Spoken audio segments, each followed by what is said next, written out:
here at Bolton All Souls on a very wet and windy day to have a look at the roof structure. The roof structure here at Bolton is really quite significant because it provides one of the widest spans of parish churches in England. So we don't have columns here separating the nave and aisles. We have a roof structure that is a combination of timber and metal. Today, what I've got to do is I've got to get up there and have a look in the little nooks and crannies that are in the roof so that when we send this out to price for builders, we've been able to describe what the problems are. The thing about this spiral staircase is it's actually a really good one.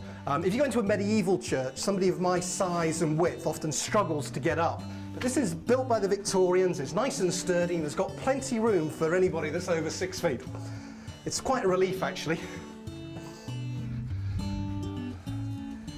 This is the romantic and glamorous bit of what I do, Bolton in the rain in the winter. Rick and Matt and Bob here are going to now connect me to this dead man weight anchor system, and I'm going to crawl into the roof access hatch to get along the roof space to see if I can have a good look at what condition the roof timbers are in.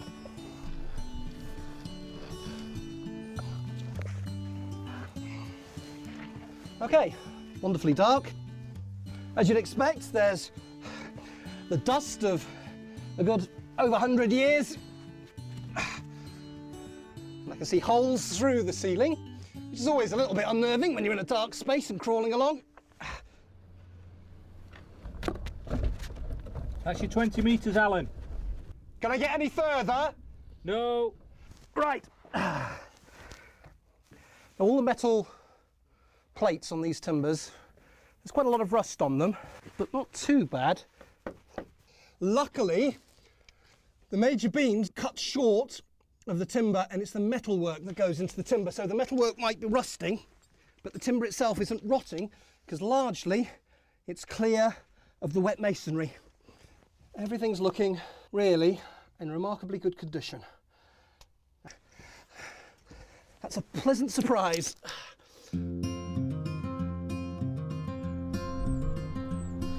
And I come bearing gifts for Bob as a roofer. I've got some line torching and I've got some horsehair felt samples for him. Thank you very much, Alan. Wonderful present. Last time it was touched was when the roof was constructed, and it's still as hairy as the day that it went down.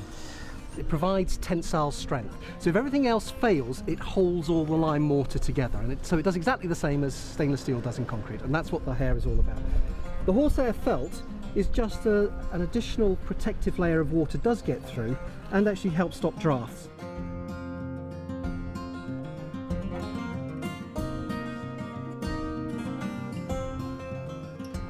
What we're going to do now is going to try and get into the subfloor void area. Because part of the pods in this building are hopefully going to be used as a doctor's surgery, there's quite a lot of service pipes that are going to need to come to the doctor's surgery from the old boiler room. The only way I can see what's going on in that corner is to climb underneath the floor, and that's what we're going to do. Okay, so what exactly is it you're hoping I'm going to find? Well, hopefully there's a piece of wall between the two large columns of the church which we can cut a hole in to get all our services from the floor void into the plant room. Okay, let's have a look and see what's there.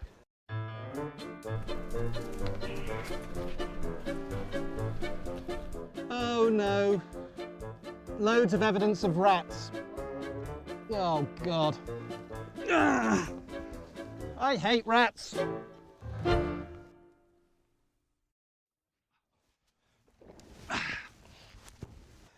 I've got a feeling, whilst there's nothing wrong structurally, it's not what we wanted in terms of services voids, unfortunately.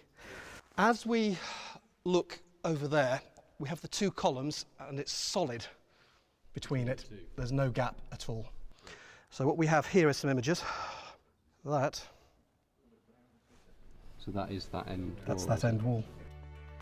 We think there's probably about a metre of solid wall that we'll need to excavate through to get from the plant room into the under the floor void.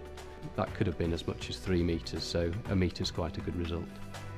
The next step now is to get the tenders out and a contractor will be approved. It's an absolute fantastic feeling to really get the project up and going again. It's still a long way to go before we finally open the doors and the people start walking through, but things are really livening up now.